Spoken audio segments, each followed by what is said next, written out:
മധ്യപൂർവേഷ്യ വീണ്ടും ഒരു സമാധാനത്തിന്റെ ഒരു കാലഘട്ടത്തിലൂടെ കടന്നു പോവുകയാണ് എന്ന തരത്തിലുള്ള വാർത്തകളാണ് അവിടെ നിന്ന് നമുക്ക് ലഭിച്ചുകൊണ്ടിരിക്കുന്നത്. ഇസ്രായേലും ഹമാസ് ഭീകരരും തമ്മിൽ ഒരു വെടിനിർത്തൽ കരാറിലേക്ക് എത്തിച്ചേരുന്നു. ഈ വരുന്ന ഞായറാഴ്ച അത് പ്രാബല്യത്തിൽ വരുന്നു. എന്നാൽ കഴിഞ്ഞ 450-ലധികം ദിവസമായി അവിടെ തുടരുന്ന ആ ഒരു സംഘർഷം, അതിന് തുടക്കമിട്ട 2023 ഒക്ടോബർ മാസം 7-ാം തീയതി ലോക ചരിത്രത്തിലെ തന്നെ, ഇസ്രായേലിന്റെ ചരിത്രത്തിലെ തന്നെ, പ്രത്യേകിച്ച് മധ്യപൂർവേഷ്യയുടെ ചരിത്രത്തിലെ തന്നെ ഒരു സുപ്രധാനമായിട്ടുള്ള ഒരു മുഹൂർത്തമായി നമുക്കതിനെ വിശേഷിപ്പിക്കാൻ സാധിക്കും. യഹൂദ വിരുദ്ധത എത്രത്തോളം അതിൻ്റെ ഒരു ക്ലൈമാക്സിൽ എത്തിയെന്ന് ലോകം തിരിച്ചറിഞ്ഞ ആ ഒരു ദിനങ്ങളിലൂടെയാണ് നാം കടന്നുപോയത്. യഥാർത്ഥത്തിൽ ഈ 2023 ഒക്ടോബർ മാസം 7-ാം തീയതി ഹമാസ് ഭീകരർ നടത്തിയ ആ ഒരു ആക്രമണം, അത് മിഡിൽ ഈസ്റ്റിന്റെ ഒരു ജിയോ പൊളിറ്റിക്സിനെ എത്രത്തോളം ഭീകരമായിട്ട് ബാധിച്ചിട്ടുണ്ട്. ആരാണ് അവിടെ യഥാർത്ഥത്തിൽ ജയിച്ചത്, ആരാണ് അവിടെ യഥാർത്ഥത്തിൽ പരാജയപ്പെട്ടത്, ഈ വിഷയങ്ങളാണ് നിലപാട് എന്ന ഈ ഒരു പ്രോഗ്രാമിലെ ഇന്നത്തെ എപ്പിസോഡിൽ ഞങ്ങൾ ചർച്ച ചെയ്യാൻ ആഗ്രഹിക്കുന്നത്. ഞാൻ ജോർജി, എന്നോടൊപ്പമുള്ളത് റോബിൻ അരുൺ. നമ്മൾ ഈ ഇസ്രായേൽ ഹമാസ് യുദ്ധം പല നിലപാടുകളിലും അവിടുത്തെ ഒരു സംഘർഷ സാധ്യതകൾ, ആ സംഘർഷം മൂർച്ഛിക്കാൻ പോകുന്നു, അല്ലെങ്കിൽ അത് എത്രത്തോളം ഒരു ഗുരുതരമായ ഭവിഷ്യത്തെ ലോകത്ത് സൃഷ്ടിക്കാൻ പോകുന്നു, അതിൻ്റെ ഒരു പശ്ചാത്തലത്തിലായിരുന്നു ആ വിഷയം നമ്മൾ ചർച്ച ചെയ്തത്. പക്ഷേ ഇന്ന് നമ്മൾ മാനുഷികമായിട്ടുള്ള പോയിന്റ് ഓഫ് വ്യൂ നോക്കുകയാണെങ്കിൽ ഒരു ആശ്വസിക്കാവുന്ന ചില വാർത്തകൾ മിഡിൽ ഈസ്റ്റിൽ നിന്നും വരുന്നു. വെടിനിർത്തൽ കരാറിലേക്ക് ഇസ്രായേലും ഹമാസും എത്തുന്നു. ഞായറാഴ്ച അത് പ്രാബല്യത്തിൽ വരാൻ പോകുന്നു. ബന്ദികളുടെ മോചനം സാധ്യമാകുന്നു. ആ ഒരു മേഖല പ്രത്യക്ഷത്തിൽ നോക്കുമ്പോൾ ഒരു സമാധാനത്തിലേക്ക് പോവുകയാണ് എന്നൊരു തോന്നൽ, അല്ലെങ്കിൽ എന്നൊരു പ്രതീതി അവിടെ ജനിപ്പിക്കപ്പെടുന്നുണ്ട്. വളരെ നല്ല കാര്യം. അതവിടെ നിൽക്കട്ടെ. നമ്മൾ ഇനി ഒരു വിഷയം ചർച്ച ചെയ്യുമ്പോൾ, ആ ഒരു ഒക്ടോബർ 7 ഹമാസ് ഭീകരർ നടത്തിയ ആ ഒരു ആക്രമണം, അത് മിഡിൽ ഈസ്റ്റിൽ സൃഷ്ടിച്ച ഒരു ഇമ്പാക്ട്, കഴിഞ്ഞ ദിവസം ചെയ്ത നിലപാടിൽ അത് ലോകം മുഴുവൻ അത് സൃഷ്ടിച്ച ഒരു ഇമ്പാക്റ്റ് ഉണ്ട്. അത് ഒരു സാമൂഹികമായിട്ടും ചിന്താപരമായിട്ടും ഒക്കെ സൃഷ്ടിച്ചൊരു ഇമ്പാക്ട് നമ്മൾ വളരെ ഡീറ്റെയിൽ ആയിട്ട് ചർച്ച ചെയ്തു. പക്ഷെ അത് മിഡിൽ ഈസ്റ്റിൽ സൃഷ്ടിച്ചൊരു ഇമ്പാക്ട് നമുക്ക് ഇന്നത്തെ നിലപാടിൽ ചർച്ച ചെയ്യാമെന്ന് എനിക്ക് തോന്നുന്നു.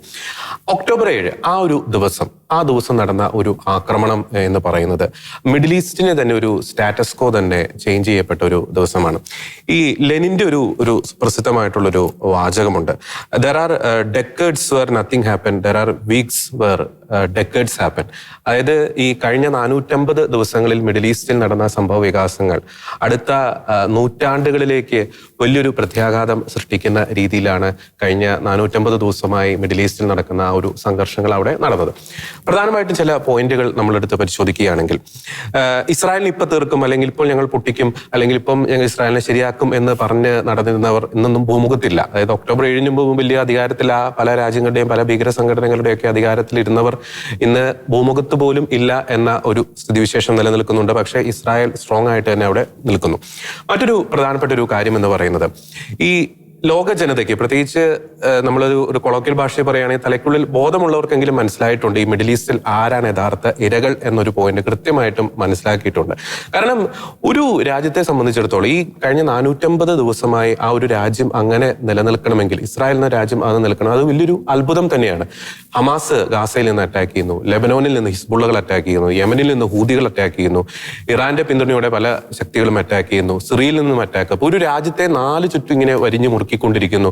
ഈ അയൺ ഡോം പോലത്തെ സംവിധാനങ്ങളൊന്നുമില്ലെങ്കിൽ ഇസ്രായേലിന്റെ സ്ഥിതി എന്താകുമെന്ന് നമുക്ക് പ്രവചിക്കാൻ പോലും സാധിക്കില്ല. തീർച്ചയായിട്ടും അതിന്റെ പിന്നിൽ ഇസ്രായേലിന്റെ ആ ഒരു നിലനിൽപ്പിനുള്ള ദൈവികമായിട്ടുള്ളൊരു ഇടപെടലുണ്ട്. അപ്പോൾ ഈ ഇസ്രായേൽ അധിനിവേശ ശക്തികളാണ് ഞങ്ങളെ ആക്രമിക്കുന്നു എന്ന് പറയുന്നവരുടെ ഒരു പൊള്ളത്തരം തുറന്നു കാട്ടിയ ദിനങ്ങളായിരുന്നു കടന്നുപോയത്. ആരാണ് അവിടെ യഥാർത്ഥത്തിൽ പീഡനം അനുഭവിക്കുന്നത്, ആരാണ് അവിടെ യഥാർത്ഥത്തിൽ ഒരു അധിനിവേശം അനുഭവിക്കുന്നതെന്ന് ലോക ജനതയിൽ ബോധമുള്ളവർക്ക് കൃത്യമായിട്ടും അവിടെ മനസ്സിലാക്കിയിട്ടുണ്ട്.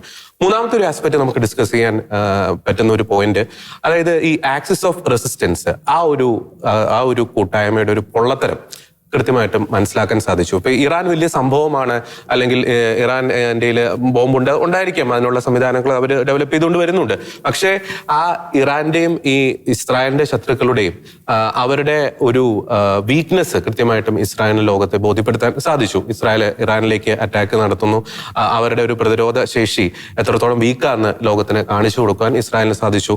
പിന്നീട് ഇസ്രായേലിന് ചുറ്റുമുള്ള രാജ്യങ്ങളിൽ നടന്ന ഒരു പൊളിറ്റിക്കൽ ചേഞ്ച്, സിറിയയിൽ പൊളിറ്റിക്കൽ ചേഞ്ച് ഉണ്ടാകുന്നു, ലെബനോനിൽ പൊളിറ്റിക്കൽ ചേഞ്ച് ഉണ്ടാകുന്നു, ഒപ്പം തന്നെ ഇറാൻ വീക്ക് ആകുന്നു. അങ്ങനെ വളരെ നിർണായകമായിട്ടുള്ള സംഭവ വികാസങ്ങൾ ശരിക്കും മിഡിൽ ഈസ്റ്റിന്റെ ചരിത്രത്തിൽ നമ്മൾ നോക്കുമ്പോൾ ഇസ്രായേലിന്റെ ഒരു ജനനത്തിന് ശേഷം നടന്ന ഒരു ടേണിംഗ് പോയിന്റ് ആയിട്ട് നമുക്കിതിനെ വിശേഷിപ്പിക്കാൻ സാധിക്കും. അപ്പോൾ ആദ്യത്തെ ഒരു ഘട്ടത്തിലേക്ക് പോകുമ്പോൾ ഇതിനെല്ലാം കാരണക്കാരായി നിലനിൽക്കുന്ന ഒരു പ്രദേശം എന്ന് പറയുന്നത് ഈ ഗാസയാണ്. അതിൽ ഗാസയിലെ ജനങ്ങൾക്ക് വേണ്ടിയാണ് പോരാടുന്നത് എന്നാണ് ഈ ഹമാസ് ആവശ്യപ്പെടുന്നത്. അതിൻ്റെ അകത്തൊരു വളരെ നമ്മൾ ഡിസ്കസ് ചെയ്യേണ്ട ഒരു പോയിന്റ് ഉണ്ട്. അതായത് ഈ ഹമാസിന്റെ പൊളിറ്റിക്കൽ ബ്യൂറോയുടെ ഡെപ്യൂട്ടി ഹെഡ് ഈ ഒക്ടോബർ 7 ആക്രമണം നടന്ന ദിവസങ്ങൾക്ക് ശേഷം പറഞ്ഞൊരു വാചകമുണ്ട്. The organisation was not responsible for the population of Gaza since the majority are refugees. ഗാസയിലെ ജനങ്ങളിൽ ഭൂരിഭാഗം അഭയാർത്ഥികളായ ഞങ്ങൾക്ക് ഗാസയിലെ ജനങ്ങളുടെ കാര്യത്തിൽ യാതൊരു ഉത്തരവാദിത്വമില്ല.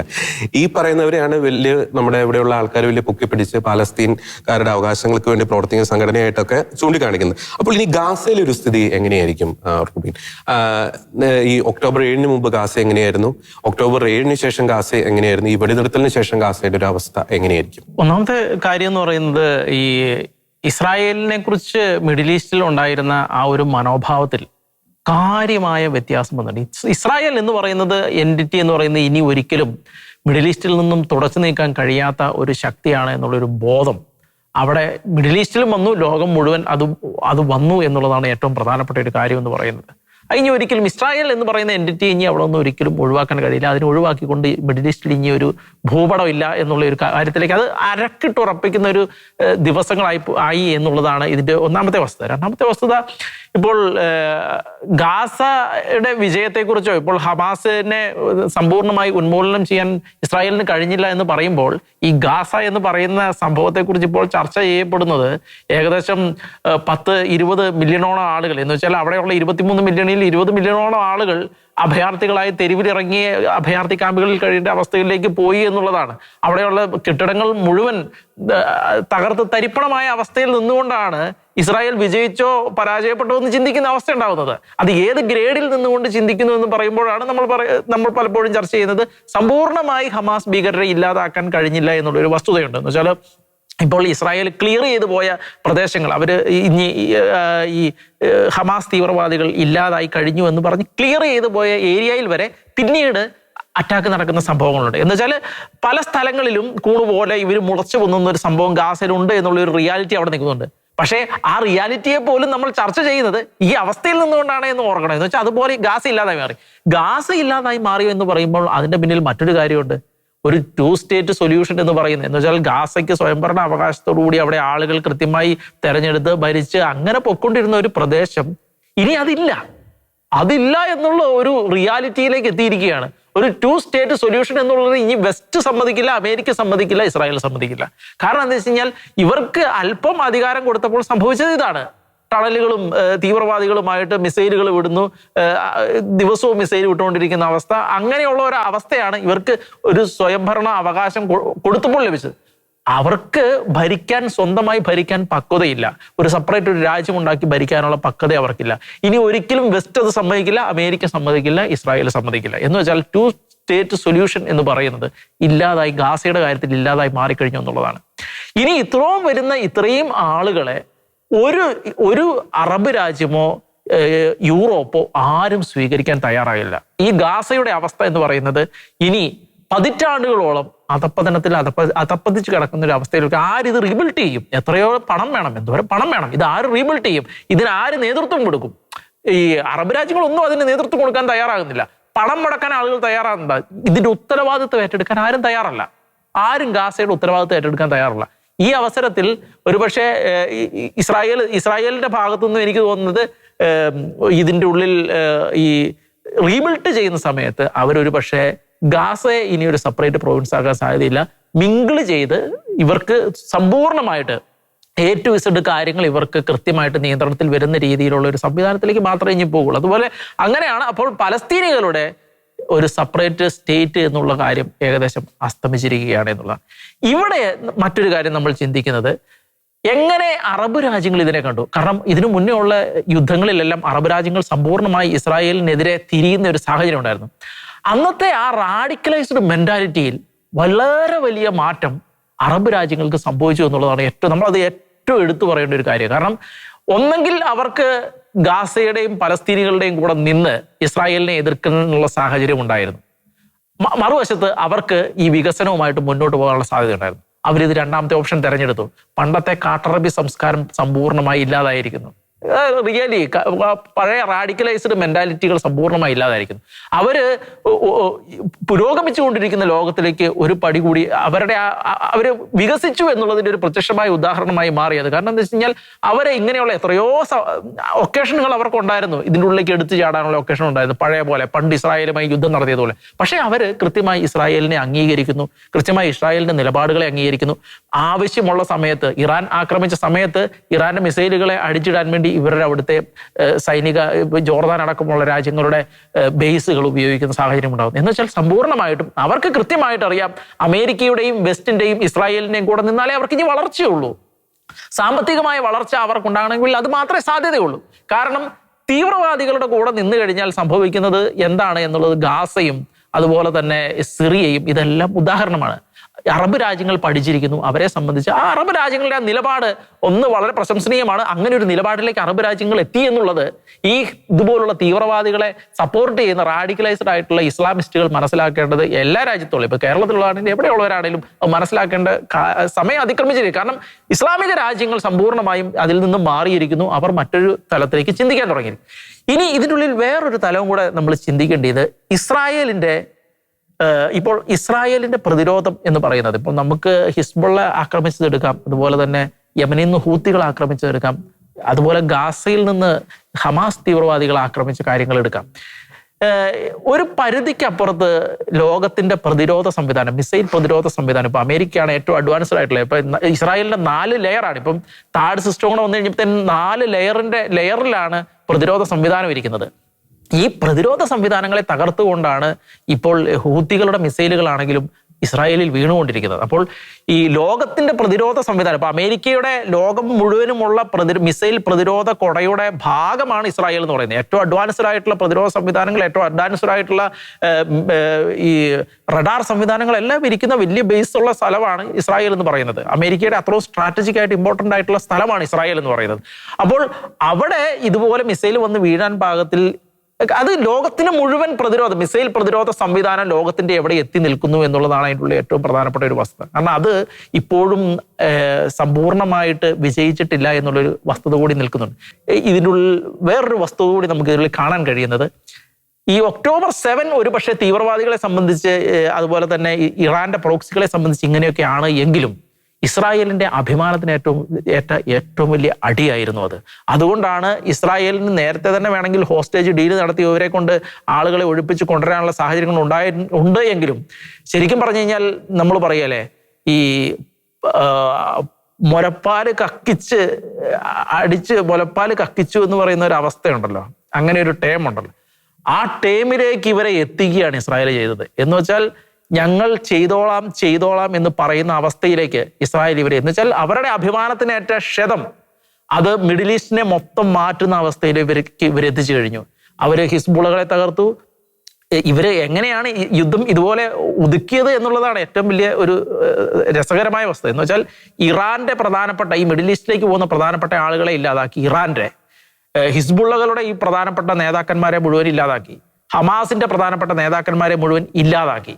അങ്ങനെ ഇവർ ഈ മിഡിൽ ഈസ്റ്റിനെ സ്വന്തം കാൽ കീഴിലേക്ക് കൊണ്ടുവന്നതിന് ശേഷം സിറിയ ഇവരുടെ ഇതിൻ്റെ ഉള്ളിലെ പോണിൽ ഏത് സമയം വെട്ടാൻ പാകത്തിൽ നിൽക്കുന്ന ഒരു കരുവായിരുന്നു സിറിയ എന്ന് പറയുന്നത്. കാരണം റഷ്യ ഒരിക്കലും അവിടെ ചാടി വീഴുകയില്ല എന്നുള്ളത് നേരത്തെ തന്നെ വ്യക്തമായിരുന്നു. റഷ്യക്ക് ഓൾറെഡി ഒരു കമ്മിറ്റ്മെന്റ്സ് ഉള്ള സമയത്ത് റഷ്യ വീഴില്ല.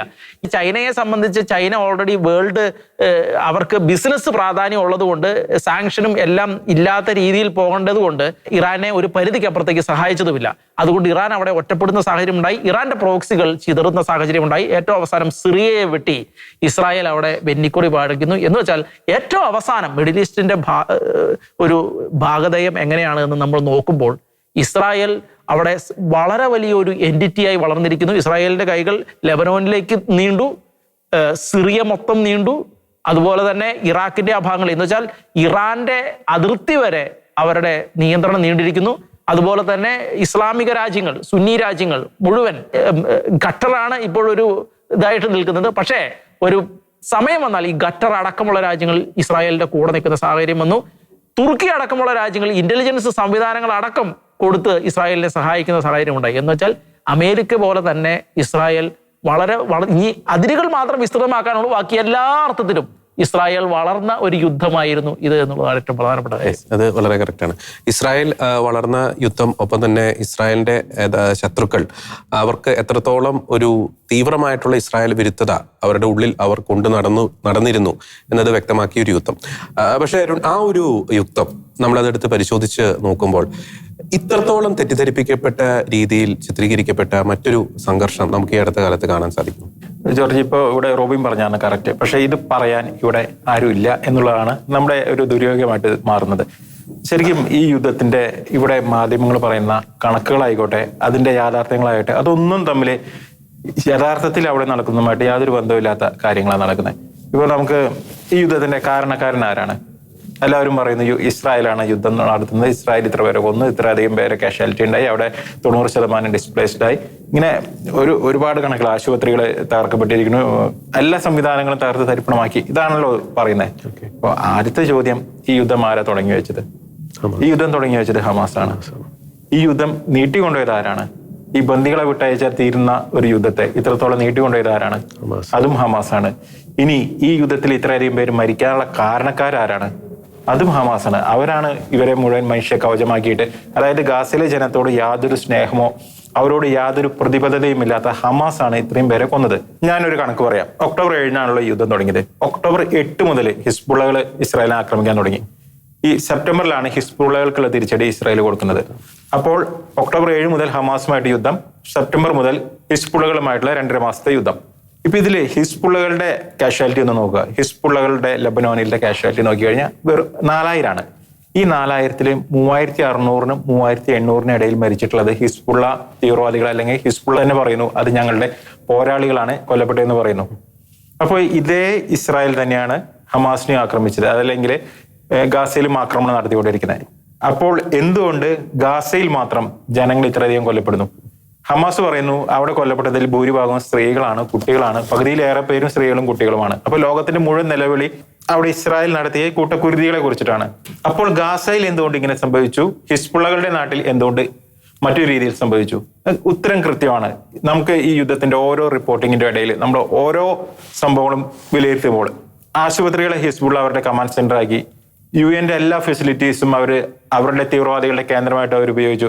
അതുപോലെ തന്നെ സ്കൂളുകളിൽ അവരുടെ മിസൈൽ വിക്ഷേപണ തറകള്, മിസൈൽ കേന്ദ്രങ്ങള്, മിസൈൽ സംഭരണശാലകളൊക്കെ ആയിട്ട് അവർ അതിനെല്ലാം മാറ്റിയിരിക്കുന്നു. അപ്പോൾ ആരാണ് അവിടുത്തെ ജനങ്ങളുടെ മരണത്തിന്റെ സമ്പൂർണ്ണ ഉത്തരവാദി? ഞാൻ ഒരു മരണത്തിന് പോലും ഉത്തരവാദിത്വം ഉണ്ടെങ്കിൽ അത് ഹമാസിനാണ്. യുദ്ധം തുടങ്ങിയത് അവർ, യുദ്ധം നീട്ടിക്കൊണ്ടുപോയത് അവർ, ഈ അവിടെയുള്ള മനുഷ്യരെ മുഴുവൻ ചേർത്ത് പിടിച്ച് അല്ലെങ്കിൽ അവരുടെ ഇടയിൽ നിന്നുകൊണ്ട് ഈ യുദ്ധം ചെയ്തതും അവർ. അപ്പോൾ അവിടുത്തെ മരണത്തിന്റെ പൂർണ്ണ ഉത്തരവാദിത്വം ഹമാസ്. ഇനി ഹമാസിനല്ലാതെ മറ്റാർക്കെങ്കിലും അതിൽ ഉത്തരവാദിത്തമുണ്ടോ എന്ന് ചോദിച്ചാൽ നമുക്ക് നമ്മുടെ ചാനലിലൂടെയും നമ്മൾ മറ്റു മീഡിയകളിലൂടെയും എല്ലാം നമ്മൾ ഈ യുദ്ധത്തെ വിലയിരുത്തുമ്പോൾ നമുക്ക് കാണാൻ കഴിയും അത് ഗാസയിലെ ജനത്തിന് തന്നെയാണ്. ഗാസയിലെ ജനം മറ്റ് വെസ്റ്റ് ബാങ്ക് എടുത്തു നോക്കിയോ, അതല്ലെങ്കിൽ മറ്റ് ഹിസ്ബുള്ളകളുടെ നാട് എടുത്തു നോക്കിയോ, പക്ഷെ അവിടുത്തെ ജനങ്ങളെ പോലെയല്ല. അവർ 90% റാഡിക്കലൈസ്ഡ് ആയി ചെയ്യപ്പെട്ടു. അതുകൊണ്ടാണ് ഇത്രയധികം ദുരിതം ആ ജനത്തിനുണ്ടായത്.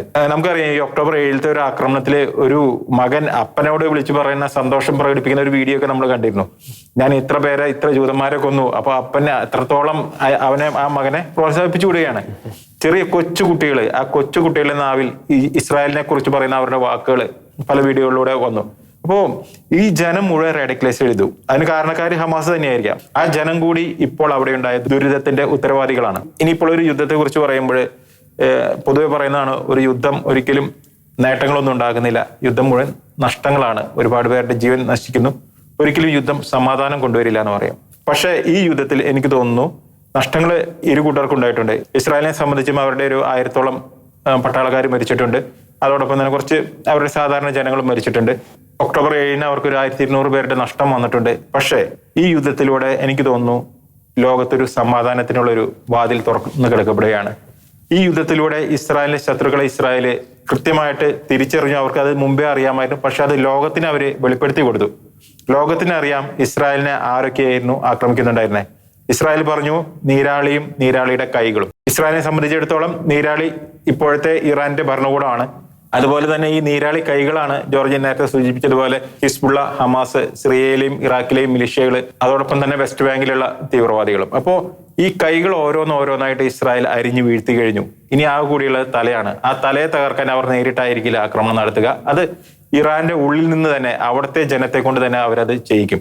അപ്പോൾ നമ്മൾ ഈ യുദ്ധത്തിന്റെ എൻഡിലോട്ട് നോക്കുമ്പോൾ ഈ യുദ്ധം ഇസ്രായേലിനെ സംബന്ധിച്ചിടത്തോളം ഒരുപാട് ബില്യൺ ഡോളേഴ്സിന്റെ നഷ്ടങ്ങൾ വന്നിട്ടുണ്ടെങ്കിൽ പോലും അവരെ സംബന്ധിച്ചിടത്തോളം, അവരുടെ രാജ്യത്തിന്റെ സേഫ്റ്റിയെ സംബന്ധിച്ചിടത്തോളം ഈ യുദ്ധം അവർക്ക് വലിയൊരു വിജയമായിട്ട് തന്നെ നമുക്ക് കാണാൻ കഴിയും.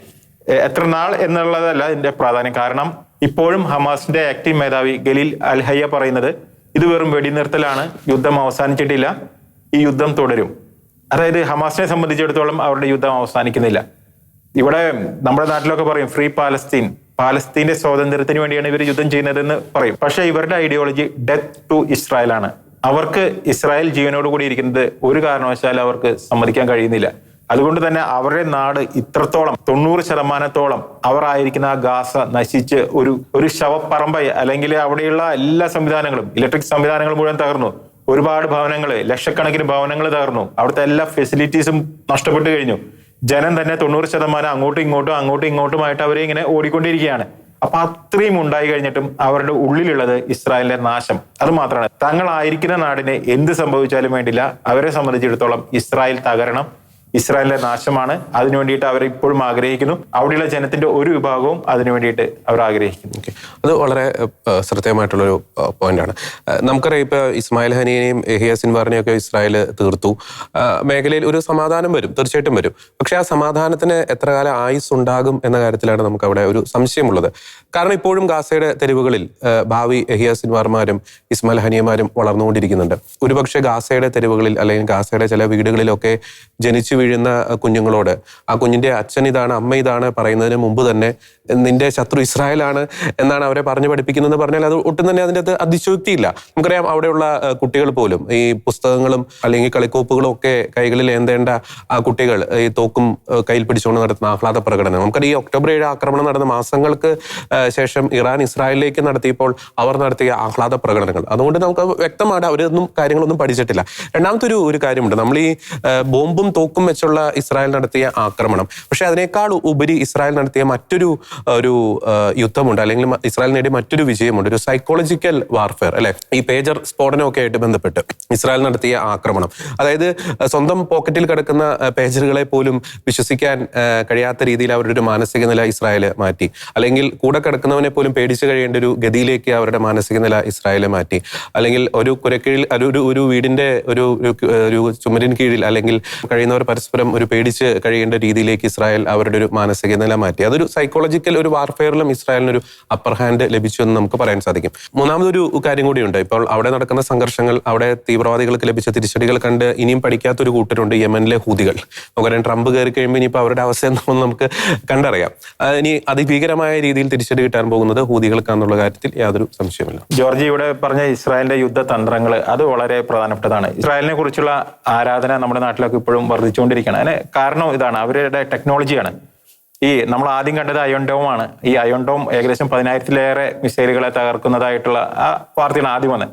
അതിനുശേഷമാണ് ഇസ്മായിൽ ഹനിയെ അവിടെ ഏറ്റവും സുരക്ഷിതമായ സ്ഥലത്ത് പോയിട്ട് അവിടെ റിമോട്ട് കൺട്രോൾ ഉപയോഗിച്ച് അദ്ദേഹത്തെ കൊല്ലുന്നത്. അതിനു മുമ്പേ ഇബ്രാഹിം റൈസി, അവരുടെ ഇറാന്റെ പ്രസിഡന്റിനെ കൊന്നതും അതും ഇസ്രായേലാണെന്നുള്ള കാര്യങ്ങളാണ് ഇപ്പോൾ പുറത്തേക്ക് വന്നുകൊണ്ടിരിക്കുന്നത്. പിന്നെ തുടർന്ന് നസ്രുള്ളയുടെ കാര്യം നോക്കാം. ഈ നസ്രുള്ളയുടെ കൂടെ ഉണ്ടായിരുന്ന ടോപ്പ് കമാൻഡർ, അതായത് നസ്രുള്ളയുടെ കൂടെ ഭക്ഷണം കഴിച്ചും കിടന്നും ഉറങ്ങിയിരുന്നവൻ പോലും ഇസ്രായേലിന്റെ ചാരനായിരുന്നു.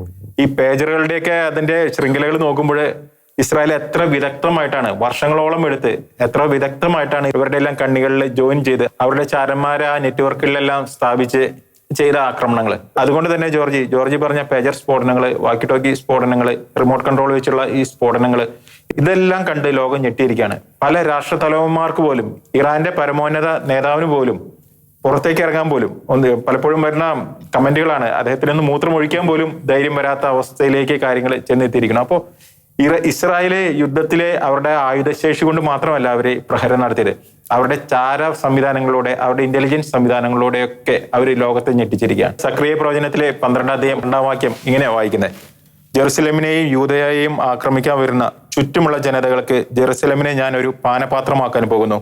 അവർ അതിൽ നിന്നും കുടിച്ച് വേച്ചു വീഴും. അന്ന് ഞാൻ ജെറുസലേമിനെ ഭാരമേറിയ കല്ലാക്കും. അത് പൊക്കുന്നവർക്ക് കഠിനമായ മുറിവേൽക്കും.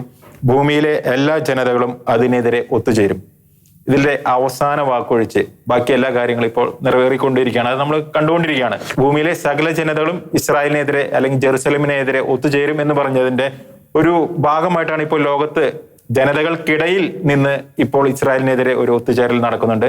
അതൊരു പക്ഷേ ഇനി രാജ്യങ്ങളായിട്ട് തന്നെ ഇസ്രായേലിന് ചുറ്റും ഇസ്രായേലിനെ ആക്രമിക്കാനായിട്ട് വരാനുള്ള ഒരു സാധ്യത തുറന്നു കിടക്കുന്നുണ്ട്. 2023 ഒക്ടോബർ 7 ലോകത്ത് മനുഷ്യൻ ഉള്ള കാലത്തോളം അത് മധ്യപൂർവേഷ്യയുടെ ലോകത്തിന്റെ ചരിത്രത്തിലെ ഒരു നിർണായകമായിട്ടുള്ള ഒരു ഏടായി അത് വിലയിരുത്തപ്പെടും. അതെ, ഒക്ടോബർ 7 ഒരു നിർണായകമായിട്ടുള്ള ഒരു ഏടാണ്. ഇസ്രായേൽ എന്ന കേരളത്തിന്റെ പോലും വലുപ്പമില്ലാത്ത ഒരു കൊച്ചു രാജ്യം നടത്തിയ അതിജീവനത്തിന്റെ പോരാട്ടത്തിന്റെ കഥ പറയുന്ന ഒരു നിർണായകമായിട്ടുള്ള ഏട്. യഹൂദ വിരുദ്ധത അല്ലെങ്കിൽ ഇസ്രായേൽ വിരുദ്ധത, ജൂത വിരുദ്ധത ഒരു മനുഷ്യനെ അല്ലെങ്കിൽ ഒരു വിഭാഗത്തെ, തീവ്രവാദികളെ എത്രത്തോളം ക്രൂരന്മാരാക്കി മാറ്റും എന്ന് ലോകത്തോട് വിളിച്ചു പറഞ്ഞ ഒരു ഏടാണ് 2023 ഒക്ടോബർ 7. ഈ ഹമാസിനെ പിന്താങ്ങുന്നവർ അല്ലെങ്കിൽ ഹമാസ് തന്നെ ഒന്ന് ചിന്തിച്ച് നോക്കുക. ഈ യുദ്ധം കൊണ്ട് നിങ്ങൾ എന്താണ് നേടിയത്? ആൾനാശം വലിയ തോതിൽ സംഭവിച്ചു. തങ്ങളുടെ ഒരു ഹെഡ്ക്വാർട്ടേഴ്സായിട്ട് പ്രവർത്തിച്ചിരുന്ന ഗാസ തകർന്ന് തരിപ്പണമായി. തങ്ങളെ പിന്തുണച്ചിരുന്നവർ മാളത്തിൽ ഒളിക്കേണ്ട അവസ്ഥ. അവരെ പോലും ഇസ്രായേൽ ടാർഗറ്റ് ചെയ്ത് അവരെ നയിച്ചുകൊണ്ടിരുന്ന അധികാര കേന്ദ്രങ്ങളെ തച്ചുടയ്ക്കുന്ന ഒരു അവസ്ഥ. ഒപ്പം തന്നെ മറ്റൊരു മുന്നറിയിപ്പ് കൂടി ഈ ഒക്ടോബർ 7 ഹമാസ് ഭീകരർ നടത്തിയ ഒരു ആക്രമണം ലോകത്തിന് നൽകുന്നുണ്ട്. ഭീകരരെ പിന്തുണയ്ക്കുന്നവർക്കും അല്ലെങ്കിൽ അവർക്ക് വാസസ്ഥലം ഒരുക്കുന്നവർക്കും അവരെ ചെലവും കൊടുത്ത് വളർത്തുന്നവർക്കും ഒരേ ഗതി തന്നെയാണ്. ബോംബ് വീഴുമ്പോൾ അത് ഭീകരനാണോ അല്ലെങ്കിൽ ഭീകരനെ സഹായിച്ചവനാണോ എന്ന് നോക്കിയല്ല ബോംബ് പൊട്ടുന്നത്. ആ ബോംബ് രണ്ടുപേരുടെയും തലയ്ക്ക് തന്നെ പൊട്ടും എന്ന ആ ഒരു വിവേകം, ആ ഒരു കോമൺ സെൻസ് ഇവർക്ക് ഉണ്ടാകട്ടെ. ഒപ്പം മറ്റൊരു പ്രധാനപ്പെട്ട ഒരു കാര്യം കൂടിയുണ്ട്. ഈ ഹമാസിനെ വലിയ രീതിയിൽ വാഴ്ത്തിപ്പാടുന്നവർ ഒരു കാര്യം ഒന്ന് ചിന്തിച്ചു നോക്കുക. എന്തുകൊണ്ട് ഈ ഹമാസിന്റെ താളത്തിനൊത്ത് അല്ലെങ്കിൽ ഹമാസിനെ പിന്തുണയ്ക്കുന്നവരുടെ താളത്തിനൊത്ത് ഗൾഫ് മേഖലയിലെ രാജ്യങ്ങൾ തുള്ളിയില്ല എന്ന കാര്യം കൂടി ചിന്തിച്ചു നോക്കുക. അതിനുള്ള ഉത്തരം നിങ്ങൾക്ക് ലഭിച്ചു കഴിഞ്ഞാൽ ഈ മിഡിൽ ഈസ്റ്റിൽ നടക്കുന്ന സംഘർഷാവസ്ഥയെക്കുറിച്ചുള്ള ഒരു യഥാർത്ഥ ചിത്രം നിങ്ങൾക്ക് ലഭിക്കുക തന്നെ ചെയ്യും എന്ന വ്യക്തമായിട്ടുള്ള നിലപാട് അറിയിച്ചുകൊണ്ട് മറ്റൊരു വിഷയത്തിലെ നിലപാടുമായി ഞങ്ങൾ വീണ്ടും വരുന്നതായിരിക്കും. എല്ലാ പ്രിയപ്പെട്ട പ്രേക്ഷകർക്കും നന്ദി.